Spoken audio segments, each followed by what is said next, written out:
Bismillahirrahmanirrahim. Assalamualaikum warahmatullahi wabarakatuh. Alhamdulillahirrabbilalamin. Sahabat-sahabat sekalian, kita berjumpa kembali dalam channel Dunia Pesantren. Mudah-mudahan sahabat-sahabat terus bisa menyaksikan dan mengikuti cerita-cerita yang lainnya. Dan untuk video kali ini yaitu kisah Nabi Syu'aib alaihissalam. Mudah-mudahan Allah memberikan kesehatan, keberkahan kepada kita semua, dan juga tak lupa selawat dan salam mudah-mudahan dilimpah curahkan kepada baginda Rasulullah SAW.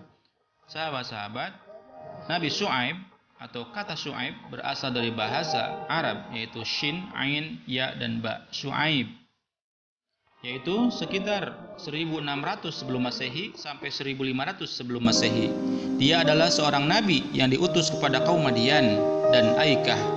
Menurut tradisi Islam, ia diangkat menjadi nabi pada tahun 1550 sebelum Masehi.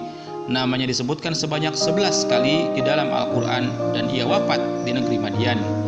Dalam kitab Keluaran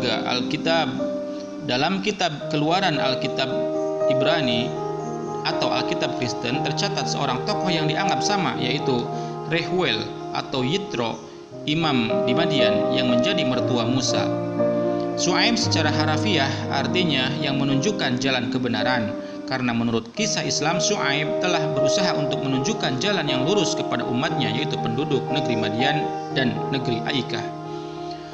Menurut sejarah Islam, Syu'aib memiliki nasab sebagai berikut, yaitu Syu'aib bin Mikil bin Yasjir bin Madian bin Ibrahim bin Azar bin Nahur bin Suruj bin Ra'u bin Falij bin Abir bin Shalih bin Arfashad bin Sam bin Nuh.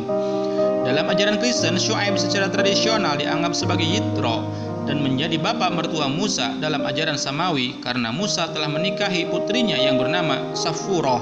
Safurah kemudian melahirkan dua putra bagi Musa, seorang putra Rahuel. Hobab kemudian ikut Musa pergi ke tanah Kanaan. Setelah orang Israel masuk ke tanah Kanaan, keturunannya diberi sebidang tanah dan tinggal di tengah-tengah orang Israel. Sedangkan dalam Islam, Syu'aib bukanlah mertua dari Musa, karena Syu'aib hidup pada masa tidak jauh dari masa Lut. Kemudian Lut sejaman dengan Ibrahim, karena Lut adalah keponakan dari Ibrahim. Sementara Musa adalah keturunan Bani Israel jauh dari zaman Ibrahim. Ibnu Katsir menyebutkan lebih dari 400 tahun. Musa jauh setelah Yusuf, sementara Yusuf keturunan Ya'qub bin Ishaq bin Ibrahim. Dan tidak diketahui ada berapa generasi antara Ibrahim dengan Musa, sehingga secara perhitungan waktu tidak mungkin jika Musa bertemu dengan Syu'aib yang zamannya berdekatan dengan Lut dan Ibrahim. Dalam hadis, Muhammad menjelaskan bahwa Syu'aib adalah seorang nabi dari Arab yang berbahasa Arab. Sementara diskusi antara Musa dengan mertua dilakukan tanpa penerjemah, seperti yang Allah sebutkan kisahnya di dalam surah Al-Qasas. Berkatalah dia, orang tua Madian, sesungguhnya aku bermaksud menikahkan kamu dengan salah seorang dari kedua anakku ini, atas dasar bahwa kamu bekerja denganku 8 tahun, dan jika kamu cukupkan 10 tahun, maka itu adalah suatu kebaikan dari kamu, maka aku tidak hendak memberati kamu, dan kamu insya Allah akan mendapatiku termasuk orang-orang yang baik. Dia Musa berkata, itulah perjanjian antara aku dan kamu, mana saja dari kedua waktu yang ditentukan itu aku sempurnakan, maka tidak ada tuntutan tambahan atas diriku lagi, dan Allah adalah saksi atas apa yang kita ucapkan. Al-Qasas 27-28.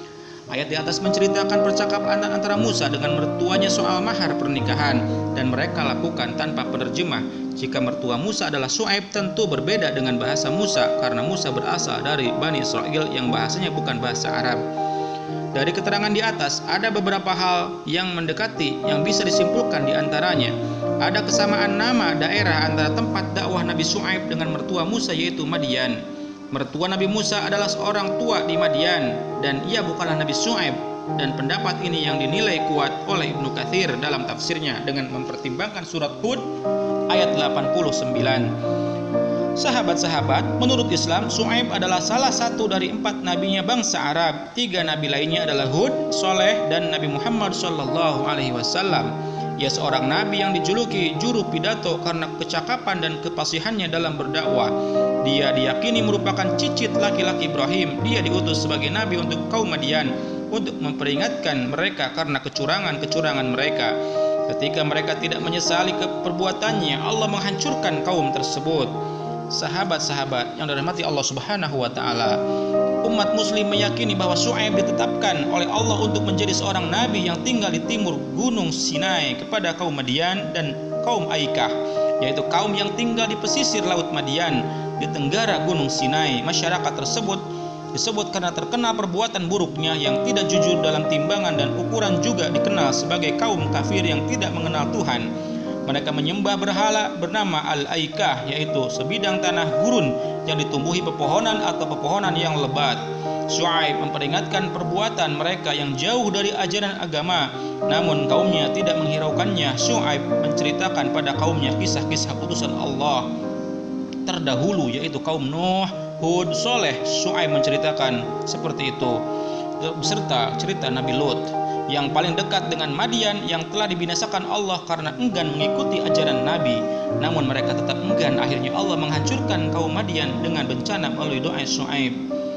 Ketika berdakwah bagi kaum Madian, Nabi Syuaib menerima ejekan masyarakat yang tidak mau menerima ajarannya karena mereka enggan meninggalkan sesembahan yang diwariskan dari nenek moyang kepada mereka.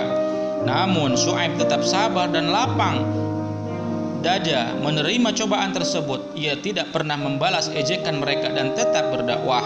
Bahkan dakwahnya semakin menggugah hati dan akal. Dalam berdakwah kadang ia memberitahukan bahwa dia sebenarnya sedarah dengan mereka. Hal ini memiliki tujuan agar kaumnya mau menuju jalan kebenaran. Karena itulah ia diangkat menjadi Rasul Allah yang diutus bagi kaumnya sendiri. Nabi Syuaib yang saat itu memiliki beberapa pangkat mulai mendapat ejekan kasar dari kaum lain. Bahkan ada yang menganggapnya sebagai penyihir dan pesulap ulung. Sahabat-sahabat, Nabi Syuaib mengerti bahwa kaumnya telah ditutup hatinya. Ia berdoa kepada Allah agar diturunkan azab pada kaum Madian. Allah mengabulkan doa Syuaib dan menimpakan azab melalui beberapa tahap. Kaum Madian pada awalnya diberi siksa oleh Allah melalui udara panas yang membakar kulit dan membuat dahaga haus yang sangat.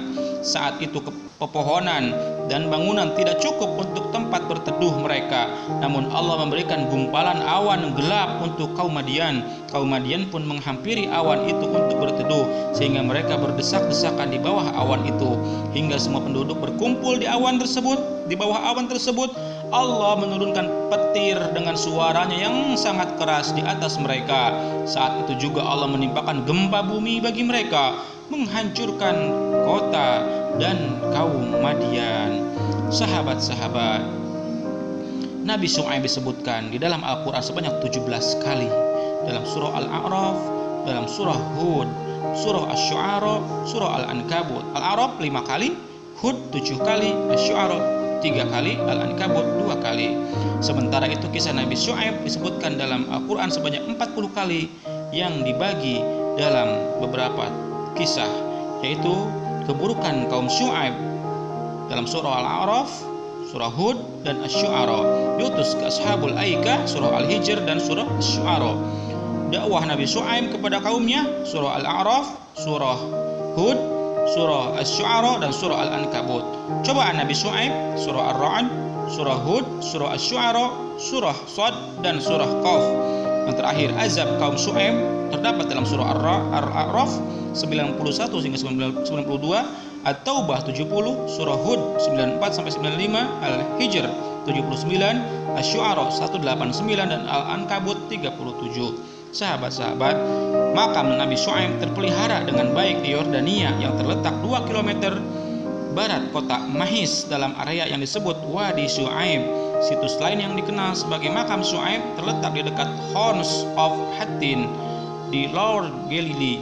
Sebuah tempat ini suci bagi umat Druze. Sahabat-sahabat yang dirahmati Allah Subhanahu wa taala, inilah kisah Nabi Syuaib, nabi yang ke-13. Mudah-mudahan ada manfaatnya. Mohon maaf bila banyak khilaf dan salah, mohon dimaklumi. Silakan sahabat-sahabat bila berkenan jangan lupa untuk like, komen, share dan subscribe, juga menekan tombol loncengnya. Mudah-mudahan Allah Subhanahu wa taala membalas kebaikan sahabat-sahabat sekalian. Sampai berjumpa di cerita nabi-nabi yang lainnya. Mudah-mudahan kita berjumpa lagi. Sahabat-sahabat, kita akhiri. Wassalamualaikum warahmatullahi wabarakatuh.